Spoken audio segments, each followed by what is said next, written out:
All right. Hello, everybody, and welcome to Musings and Music. The music part of it is done already. We're going to the serious part of the show. And it's a Saturday again, and we have a very, very important topic to discuss.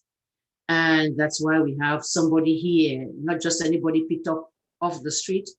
We have somebody here qualified to discuss that topic. So this is Egbem Biwan Munjimbo, coming to you on Vosa World Radio as usual. This is recorded on Zoom, so there'll be this audio part of the show, and then there'll be a video later on for you all to listen to.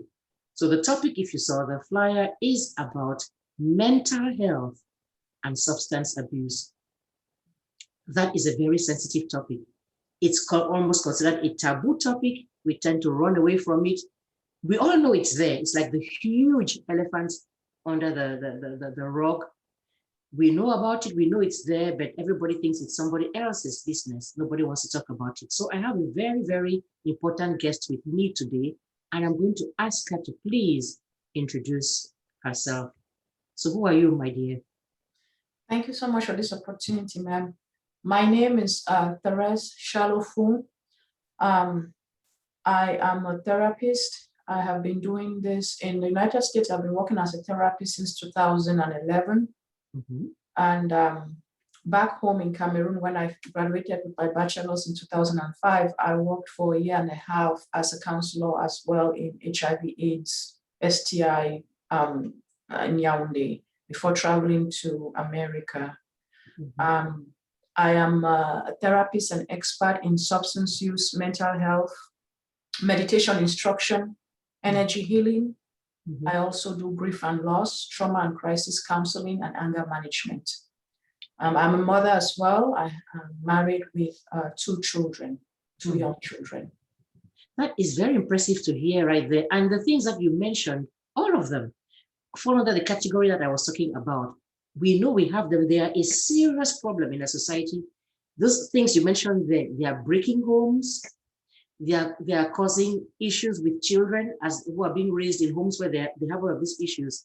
But hardly would you see anybody raise their hand and say, I'm suffering from any of those things you've mentioned there, substance abuse, mental health.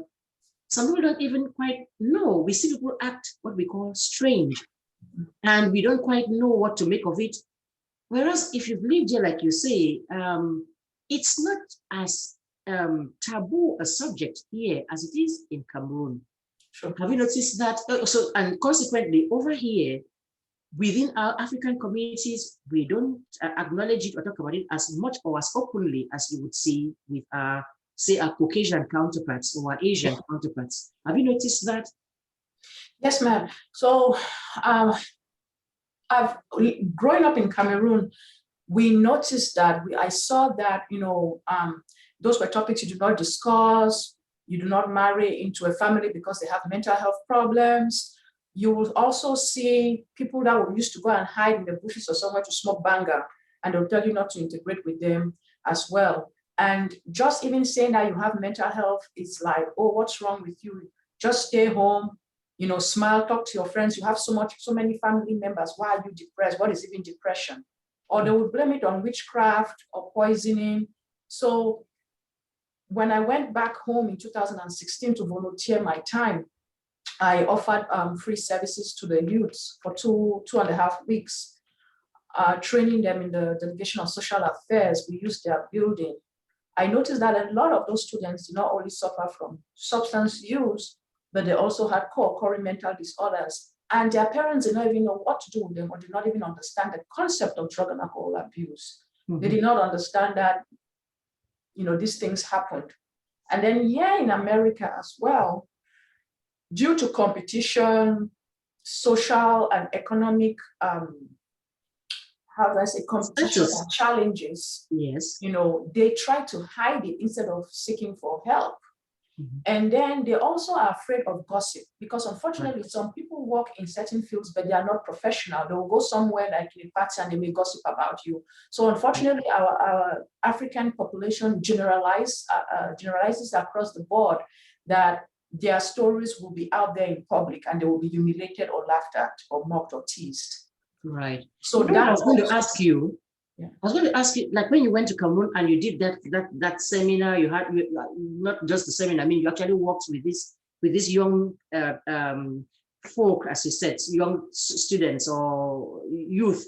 Yes. I was going to ask you, these youth, where did they what social bracket did they come from? So there were 70 of them. Oh, wow. From GHS, Kofele Luma, GBHS, comprehensive, those schools that they sent their students in. And Okay. when it comes to socioeconomic brackets, out of them, 55 of them were from underserved, needy families. Okay. Underserved, unserved, or not, or their parents are not working, they don't have employment. Right. And then 15 of them were from very wealthy families. And they were the ones who would buy the drugs from their middlemen and supply to them. So they knew they had those connections, per se. Okay. So these 70 you're talking about, did they just come there? You know how when we're in secondary school, they would say that there is this talk, everybody just go, or they select someone to just go, not that they actually have issues. The ones who came, were they identified clearly as being troubled, quote unquote troubled, or was it just a cross-section? It was a cross-section. It was a cross-section, ma'am. We had, so out of 70 of them, maybe 30 or 35 wanted to help them to stop using. Okay, so that's where I was going. So yes. They admitted that they had a problem. Yes, they admitted that they had a problem, but they said, some of them said it helped them in different things. For example, those who were taking tramadol or tramol were saying that it helped them with sexual prowess, helped them to study at night, even though those tramadol is not meant for that, you know, but that's what they said, that's their belief system. Yeah. And then we had those who smoke marijuana, and he said it helped them sleep, it helped them eat. Here in America, we call it having the bunches, in short. And then we had those who wanted to help their classmates stop using, you know, but some of them were not ready. Some of them were doing it because socially they will feel like they have been accepted in those social groups in school. Right. That's what everybody is doing. Yes, that's what everybody is doing. Yes, you have to belong. So I had to teach the next thing I was going to ask, so were their parents aware that they were coming for this? So is this something which the parents themselves said, okay, my child has a problem, let them go seek this help?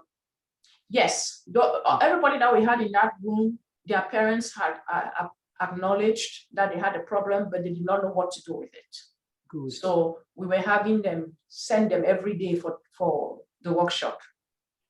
I'm relieved to actually hear that, because I think in my day, I don't know anybody who would have accepted to send their child there to go do. Nobody wanted to even just begin to admit. So I'm thinking that some progress that has been made. And I'm wondering here, whether that will be the same, there's that same, how would I call it now? Not reluctance, but that same willingness to go to have your children. Do you in general, you are working out of where? Austin, I believe, Austin, Texas? Yes, so I own a private practice in Austin, Texas called With Exception Counseling PLLC. And then I contract with the criminal justice system and the psychiatric behavioral hospital here.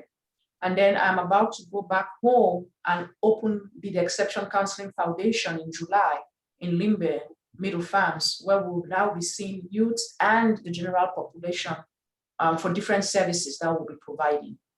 That's music to my ears. Like different services, can you just name a few? So I know if a flyer comes out, please send it my way, so I'll put it out there so people know that there's this help available to them. Can you just list a few of the services you're going to be offering? Yes, ma'am. So we'll be offering substance use disorders. Is a priority for us because we know that it's not just our youths, but also even our dads back in the days. I remember our fathers would go and they would drink, get drunk, and fall in the gutters. And some of my friends' dads. I'm glad you mentioned that. You know, people don't consider that, don't think about it as substance abuse. They think substance is just the cocaine, marijuana, some huge, big things. Yes. And they don't consider that drinking, because, you know, as they say, every other building in Cameroon is a bar. Yes, so ma'am. That's what you do, you just drink. And yes. Nobody wants to think about it as a serious problem. Whereas if you see children who grew up in homes where the father was alcoholic, they don't have good stories to tell about the beatings they got. The wives got the beatings as well, and those kinds of things. But I'm glad you're bringing it up and including it Yes. in this list Even of our things. women, our women also drink to a point of intoxication. It's a mind and mood altering substance. If it's a mind and mood altering substance, it's considered as a drug, even though it's an alcoholic drink. And then also nicotine, tobacco, you know, it's also addictive. And so we are looking into substance use disorders for the general population and for the youth specifically, as well as the prisoners. Because, you know, and then secondly, also we are looking at mental health. Now, mental health will come into different segments.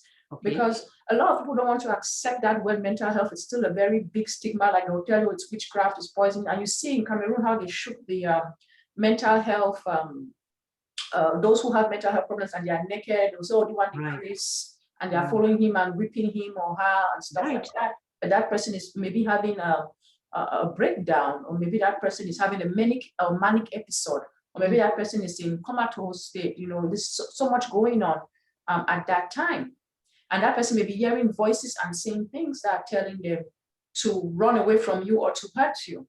And so we are looking at that population, but also not just that severe population, but something as simple as depression, anxiety, schizoaffective, schizophrenia, bipolar, borderline, you know. So we're going to address, and then some kids are autistic, or they may have ADHD, that's hyperdefensive ADHD or ADD. So we have a deficient, you know, in concentration and focus as well. Oh, in my day, looking back now, I know there are definitely some kids that had that. All we said was that Tronghead Pekin, bring out the Molongo, whip them into behaving right. That's what we thought. That's what the teachers also thought. Just the Pekin Sabi Hamburg, that was just what it was. Now, as a teacher here, I know better. True, there are some stubborn kids who that's what they do, but there are some who really, really cannot help themselves. And then there's some who, once they're identified by experts like you and put on the right medication, you're like, wow, is this the same kid? Because there's one year when I had, let me say 2 academic years when I had a certain kid in my class, well-behaved, smart, the whole 9 years. The next year he comes, next academic year, he comes, he's in my class again. I'm so glad to see him because I was like my model student. Oh, he is all over the place. He's talking, he's acting. I'm like, what is this? I mean, I barely waited for the bell to ring, picked up my phone, called his mother and said, what did you do to this kid over the summer? This child has come in here now. He doesn't look anything or act anything like he was last year. Guess what our first question to me was, what period of the day do you have him? What block do you have him? And I said, I had him 4th block. He says, oh, you see, last year you had him 1st block. And so I would have given him his medication before he came to school, so he'd be right there where he should be.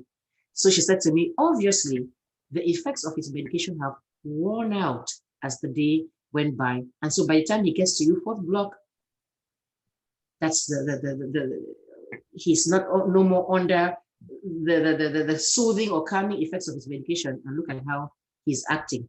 Yes. That now brings up an issue that back then when I heard it, I was a little troubled. Okay, so the whole zombie idea. So have we just killed the kid into just sitting there and behaving and he really is somebody else? You know how the whole idea about, okay, so who is he really? Which one is the real him?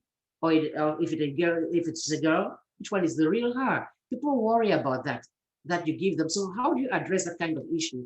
So, you know, there are sometimes that we have to work alongside. I work alongside with psychiatrists and psychologists and therapists, other therapists as well, and mental health facilities. So there is what we call mild, moderate, and severe diagnosis. And sometimes with the addiction, it comes with co-occurring disorders, so the substances may come into to bring mental health problems with time.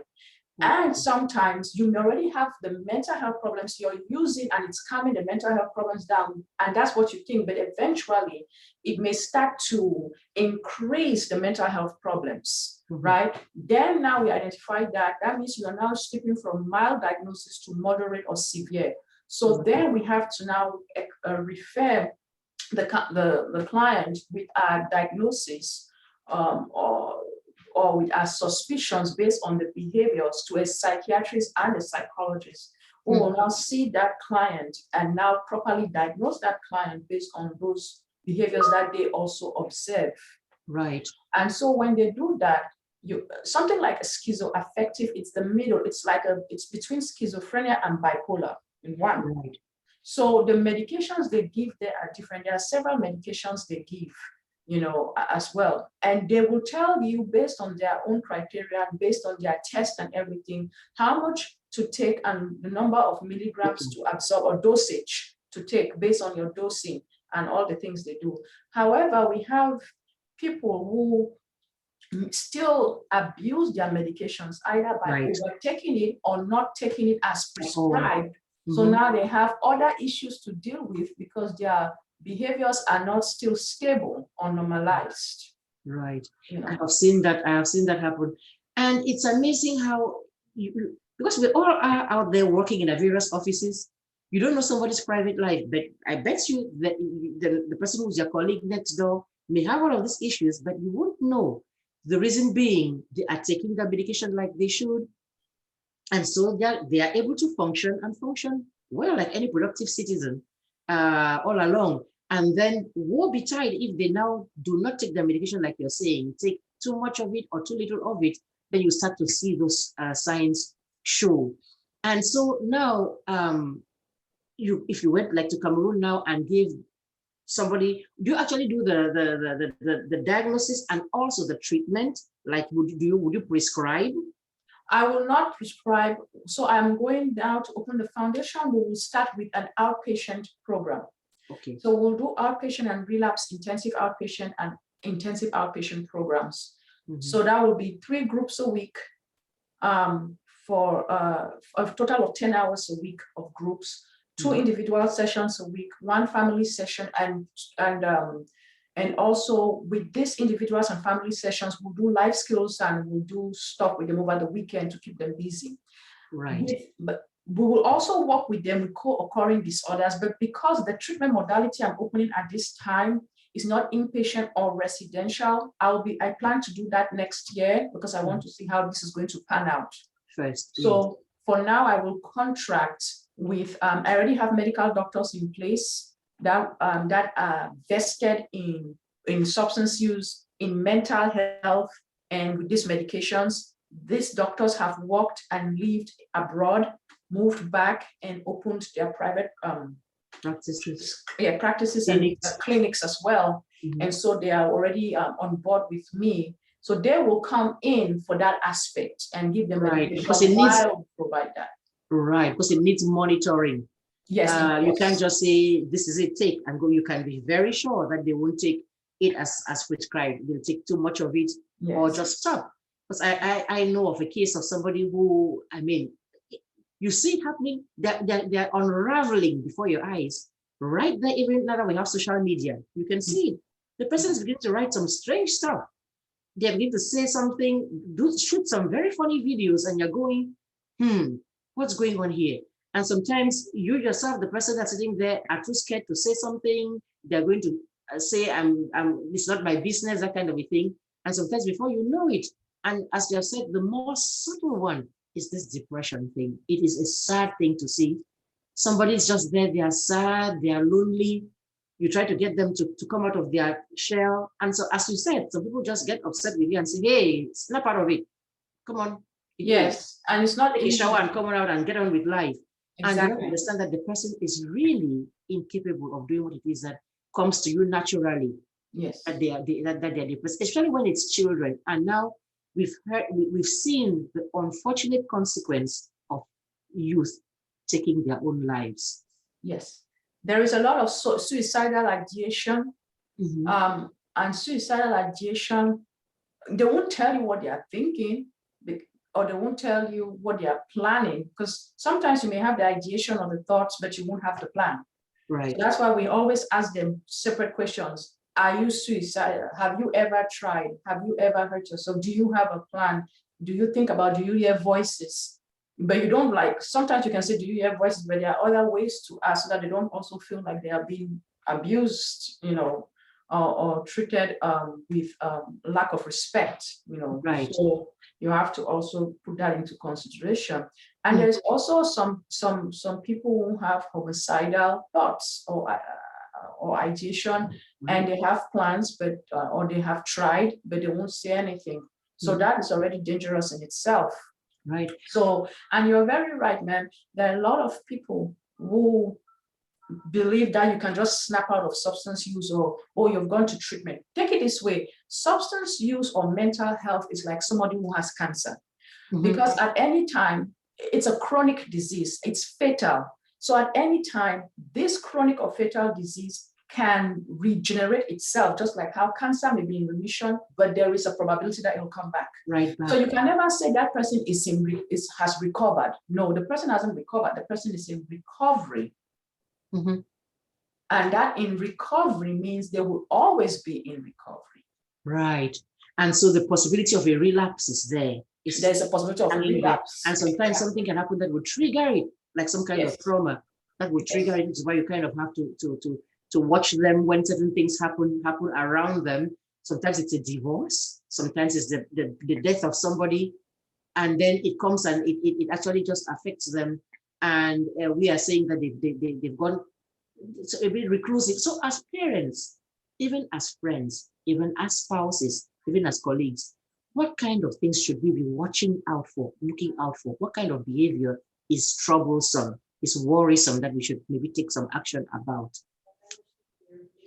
You know, parents it's kind of difficult to counsel parents, like African parents, and that's because everybody has something to say, and everybody's situation is different. Right. But if you could come, I would say come to a session first, and then let's talk. Right. Because so what I was asking is, what would a parent see that should make them say it's time to go see somebody? What would you see in your child that would make you say, it's time to go see somebody?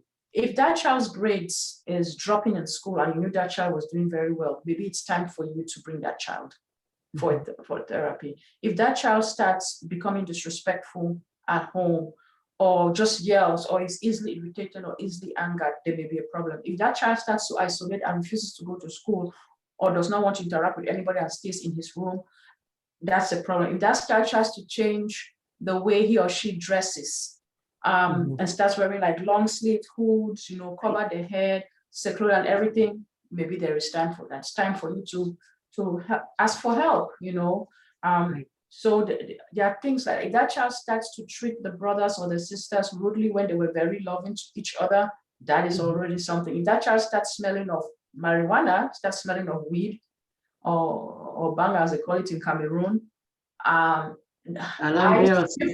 pupils are shaking, or eyes are staring like wide open, like what I just did with mine, slurring, runny nose, shakes and seizures, excessive sweating, all of those things are physical withdrawals. Right.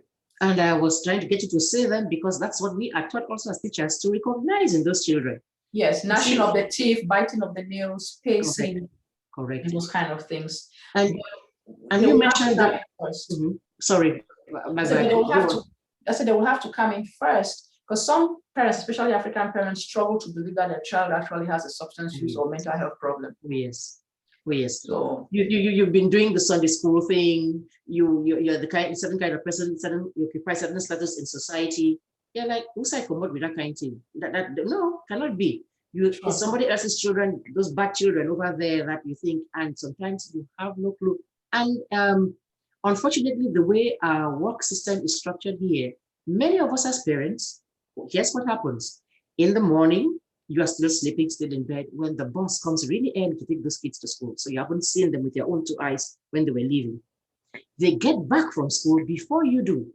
Most schools are closed, and the bus brings them back home before the 5 p.m. when the parent closes when he gets home. The child comes, you call out, and they say they've already had their dinner and they're already in their rooms. You can go for a week. Sure. And not really, if you're not the kind of parent that is doing what you are supposed to do, permit me to use the word supposed to do, is see that kid, chat with them and talk with them, and that whole week, a lot can have happened in a school, and an average school day, because that is not the best thing for that kid. He may have been teased. He may have been bullied. He may also have even been simply asked, do you want to try this? You know, so if you're not monitoring, that's what I keep using. You're not monitoring, you're not seeing that kid, it will take a while for you to observe the signs that you are talking about there. And then it may now become, it can spiral into a problem that you may have a harder time catching. Another thing, unfortunately, is the fact that we now are having parents who are separated or divorced. That's what I've noticed. So something is going on in this one household. By the time you want to get a grip of it and notice that this is something going on, they are in the other household for the next week. And sometimes then the ball is dropped somewhere in between the two. So I keep emphasizing the need for even parents that are separated or divorced to work as a team and be on the same page, because some of us are saying this just like you are saying. By the time you get to see them, they've slipped through maybe some of our cracks and things before they get to you. And you mentioned the long sleeve shirt thing. I don't know whether people got what you meant by that.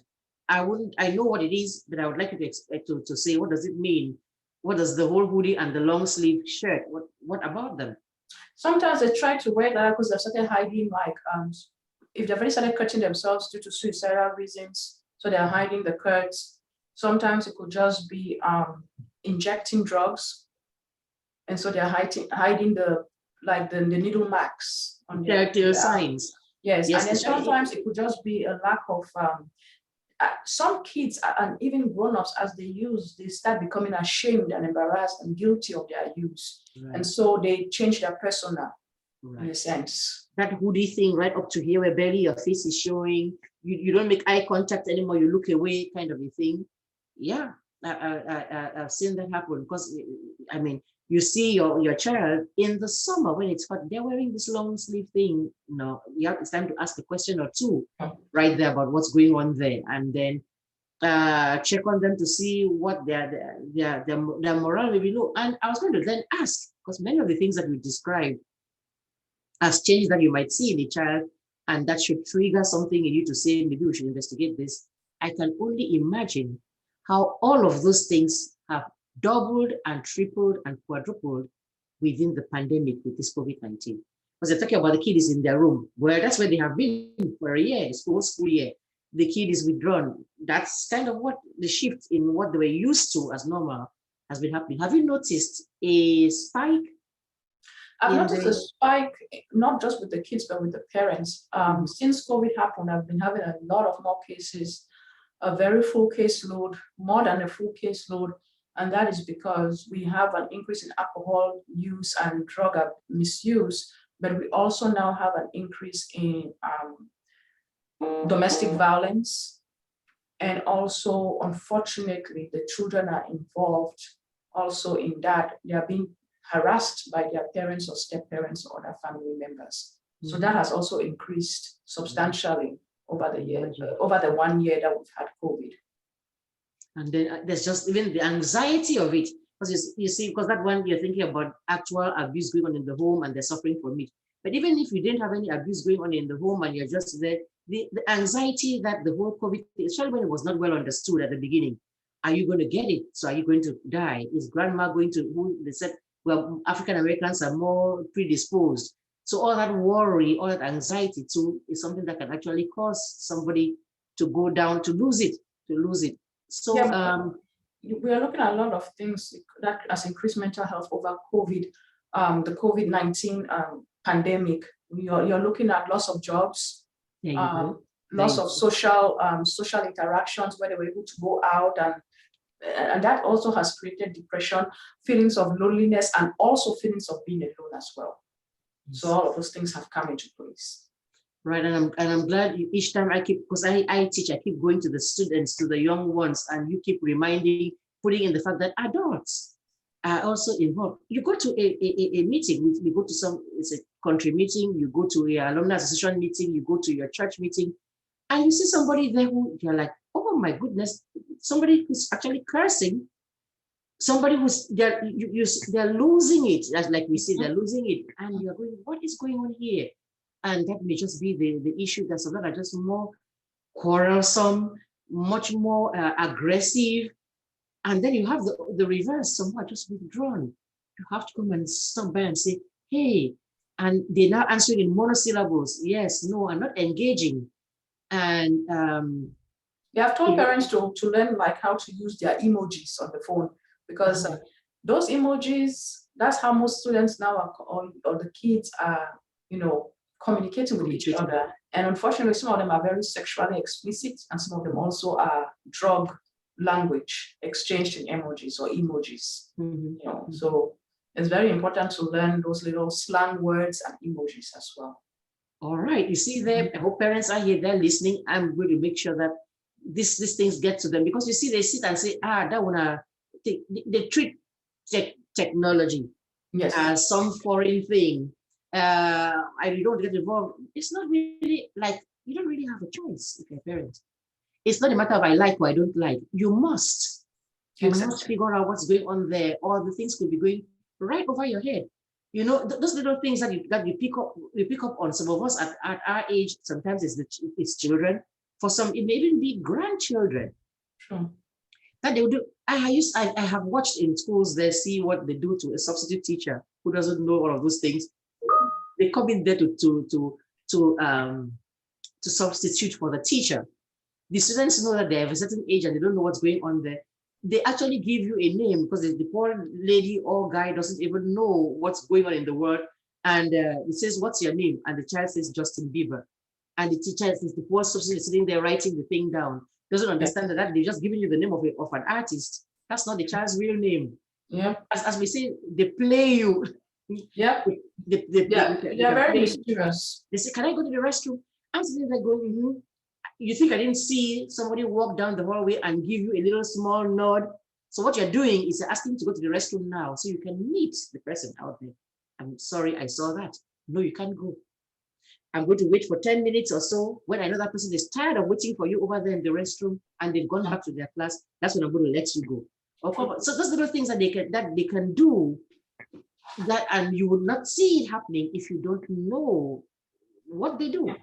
And the behaviors are similar. They're all across the board. Is always similar. What we are having, those behaviors we see in America, is the same behaviors we see in Cameroon. And that's why I was like, okay, I have to create this foundation. After I went there and saw it, and even now I still have parents who call me from Cameroon, and I do Zoom, kind of a Zoom affiliated but HIPAA compliant link with them, where we do sessions as well, and I give them homework as well. And Wow. The foundation will be covered under donations, and it's a 501c3, so that is registered here in America. So of course there will be some tax deductions when I give receipts out, so that way they can cover for the payments of those who cannot afford from Cameroon. What I'm going to then obviously ask for you to give the some information here that people can know to go look online. How do they contact you? That kind of a thing. Okay, so I can be contacted at 512-383-6030. That's my I'm going to write that down myself. Say it again. 512 383 6030. Good. I'm doing that also for the benefit of those listening, so they will say it again, so they can catch it, or they can grab a pen or pencil and write it down. So let me read it back to you if I got it right. Sure. 512 383 6030. Yes, ma'am. Okay, so that they can know. And somebody sitting there, I can guarantee it, sitting there watching now, saying, that's not me. Oh, poor things.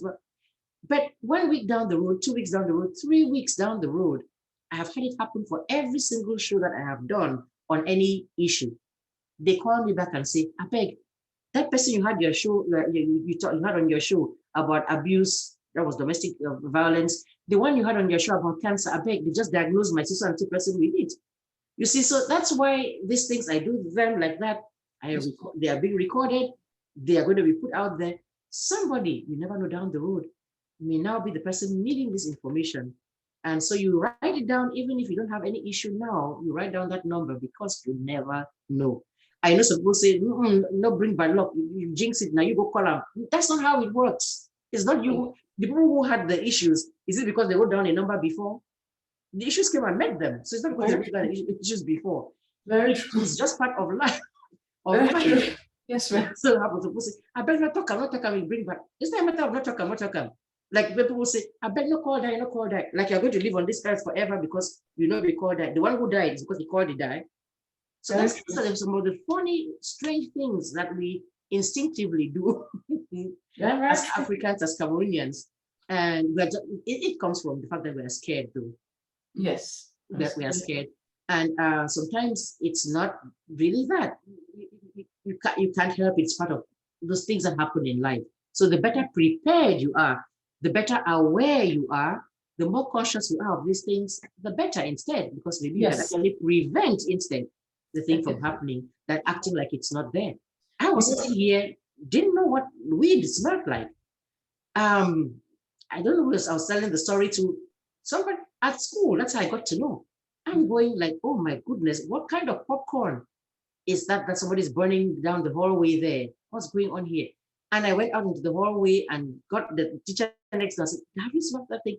He came out and he said, Ma'am, that's the popcorn. That's weed you're smelling there, you see. So now I know what it smells like.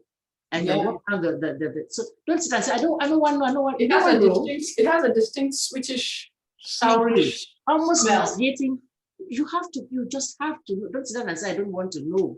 Yes. You need to know. So when you see it, when you experience it, you kind of know, could this be this thing? And I know that they've come out here and we've changed the way we do things. The child says, I need my privacy. It's my room, you cannot come in. That doesn't work. Yeah, my house where I'm the one paying the rent. Which room are you saying you're going to keep what door locked? You know, I know you have to respect somebody's privacy a little bit, but you still need to be involved. Involved, exactly. That's it right there. That's the key. And ma'am, it's that you have to be involved. Boundary settings as well is very important. A lot of people don't have boundary settings, unfortunately. Setting boundaries, holding on to those boundaries, setting rules in the house, giving chores, doing, it's very important. Some people really minimize chores for kids, but it's very important. And also giving them a sense of play so they don't have too much free time. Right. I'm going to say that. And they don't have too much free time. And when you're giving them something to do, what are you occupying them with in that time that they have? It has to be meaningful. It has to be meaningful. Yeah, it has to be meaningful. It has to be something that they can use as a life skill or something as they grow older. Right. Instead of the reverse, where they have that time, if they're not studying, what they're looking at is TV. Oh, and all kinds of things are happening on that TV. There are even some shows are actually glorifying the use of all of these things that we're talking about. Very true. They're there, you're only watching the videos, the people are there and they think doing you're there, oh no. That's the kind of thing that before long, those things are glorified, Hollywood glorified, and you're looking at the kids wanting to be like that way. He's sitting there with the 80 gold chains around his neck, saying he's doing gold teeth, and he's doing like, no. Very true. Very true. Very true. So you have to be careful what they watch. Socioeconomic pressure, peer pressure, wanting to fit in, feeling alone and lonely. There are so many of them. It's individualistic, and everybody is different. So even the treatment plans I do for them that we have to work on are different. It has to be tailored to the specific kid with the specific issue and the specific temperament and the specific surroundings. How are they going to cope in things like that? So right there where you are in Austin, do you have, how would I call it now, inpatient? No, I'm a private practice. I do outpatient. Okay. So if somebody who's listening to us now has a child that has an issue, okay, they could call that number 512-383-6030. Yes, or you can check my website, betheexception.site. That's SITE. Or you can Google up, because some people find it very difficult with the web link. So you can Google up Be the Exception Counseling, PLLC. You're going to have to say that slower. Be the exception. Okay, the exception, right? So Be the Exception Counseling, one long word. No, they are words. Okay. So Google Be the Exception Counseling, PLLC. Okay. I see now what you mean. You are doing a Google search. It's a whole search on address. Not a URL. It is just go Be the Exception Counseling. PLLC. PLLC, and I'll come up because some people find it difficult to remember be the exception.site. Right. They may Yes. remember that. So just search for it. Just go Yes. search for it. And her names, say your names again, so they can actually go and make sure that they've seen that they're on the right thing. They see your name, it will say, Yes. what would it say? They will say, Therese. Therese. I'm calling you Terry. It's not Terry, you'd see it's Therese. Yes. Therese. F-U-H. F-U-H, yes. And then even in my website, because I'm extending to Cameroon in July for the foundation, there is actually a little page, sub-page there that if you click on it, will take you directly into the foundation's page website, which is Be the Exception Counseling Foundation. All right. And there is a link there if people want to donate towards what I'm doing. I have some pictures of what I have done so far in Cameroon. I've also worked with 5 orphanages back home where I shipped clothes and shoes and sanitary products in the barrels, went home and I distributed them. So these are things I do as well. That's important for listeners to hear so that they know that they can go to that website and figure out how to make these donations, or figure out people who they know in Cameroon who do have things that they may want to donate. It can be financial, meaning cash, currency, meaning money, or it could be actual items that Yes. can be. So if people had them For the here, orphanages. for the orphanages, in what areas of Cameroon are these orphanages located? All in the Southwest region. All in the Southwest region, Yes. right there, like in Limbe. Limbe, Mutengene, Umbe. Those were the 3 places I went to. Yes. Okay. Yes. All of this, that's good work you're doing. I applaud you for doing it. This is the kind of work that somebody does. True, if it's you're making a living out of it, yes, you need to eat and everything, it pays your bills and stuff, but it's very obvious that the real reason for doing it is to be helpful to help our societies. I know everybody's job helps in the long run eventually, but these are the kind of things that help directly. Like there is a problem now, you're losing your child. I know you've heard the stories. There's the guy, the young man that shot his mother out there in, I think it was Arizona. There's the other, and it's a Cameroonians. You see, because we hear the stories and they say Akata, they say, okay, somebody Caucasian. We don't do things like that. We will come from Cameroon. It doesn't happen, but no, it is happening. Yes, We have anger management. We do anger management classes too, group sessions and individual sessions, because it also goes hand in hand with the mental health. You know, there's a lot that goes on, and that's why I said, first of all, we have to talk first with the client, and since we've been doing this a long time, I've been doing this a long time, I'm able to kind of deduce or diagnose exactly what's going on, and then be able to do proper referrals and other counseling methods that I have to use with them. But it's very common. That's the thing, is a lot of people don't understand that we all go through the same things. Just because we are from Africa, it doesn't mean that we are completely unique. right. Yes, because it doesn't matter about the color or where we're from. Right. If the child is, or if the adult is going out of their sanity, then they need help. And we are confidential. We keep it very private because you took it right out of my mouth. I was going to ask you, so when you're saying things like this, do you want to mention the fact, the confidentiality thing, because that's the reason that it scares somebody from coming to say, I'm having these issues, because they are worried that their news will fly around town, kind of a thing. So yes, even when I go to like parties or occasions and I see my previous clients or my current clients in the HEB store or grocery shopping centers, I do not acknowledge them because I have to give them privacy. I just pass like I don't know them. Now some of them will come up to me and greet me, and then that's when I acknowledge them. And they already know, because I already told them in our sessions that that's what I cannot do. So, but if they come up to greet me, I will acknowledge them and say, hey, how are you doing? You know, and that's it. We don't discuss, you know, but if they do not acknowledge me, I do not acknowledge them, because I have to protect their confidentiality and their privacy. Yes. And now you mentioned that confidentiality thing and privacy. And I know that it's a little bit tricky for those of us that are in the school system. There's certain things that if you see, you are required to report. If you hear, you're required to report. How does that work with you? Same thing with us. Same thing. As therapists, there are certain things we have to report: child abuse, elder abuse, Right. suicidal thoughts, homicidal thoughts, not thoughts but plans. Mhm. Things like that. So yes, we also have a code of ethics that we have to abide by. Have to follow. Yes. So the kid cannot come and tell you that my uncle in our house is abusing me and says, please don't tell. And you can say, okay, my dear, I will not tell. I am obliged as this adult with whom this thing has been shared to tell, but not to go tell the next teacher or to tell the other students, oh, do you know what has happened to Paul? So and so, oh, let's hug him. And no. Just, yep. You have to say something. You have to say something. That child's life, yes, either their actual physical life or their mental well-being may depend on that, on somebody blowing that whistle to the right person, which is to the counselor. Yes. And letting them know that that's what's going on and they can figure out how to intervene. Sure.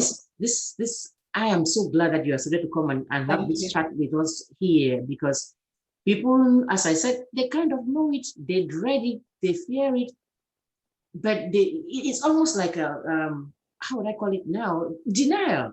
We're in denial. Yes, denial. Yes, it's better to tackle the warning signs now than to wait for it to become triggers, and the triggers will definitely lead to a pattern of negative behaviors which you have been ignoring. So why not just handle the warning signs now and take care of it? It's far better. And I travel, I do home visits, so I'm very flexible. So you can actually leave Austin, Texas, and go consult with somebody in a different state.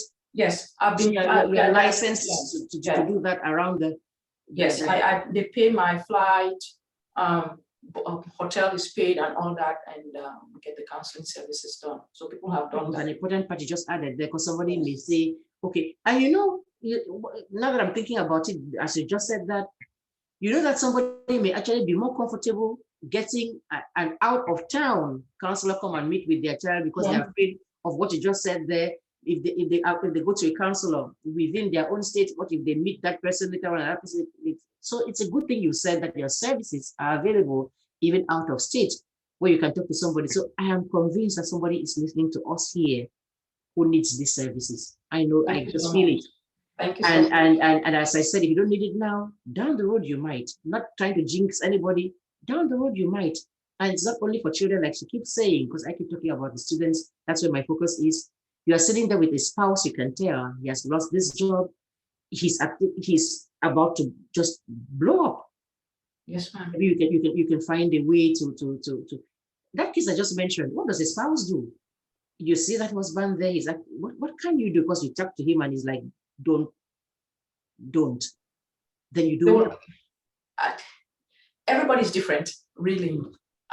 So as I said, you will have to call me first, and then we talk, and then I actually see, because just face value, I can't just say something like I need to talk with you, and then I'll figure it out really quickly. But to give yes, like for me to say, okay, it's like a cookie cutter thing, and I don't do cookie cutter. You shouldn't. Well, yes, I'm very treatment focused. Right. Yeah. So it's kind of a tough question until that person actually calls me or shows up. But you've given the answer right there. Call. Yes. Well, what should I do? Not go and now try to tie their arms up, try to do whatever it is, hold them upside down, try everything.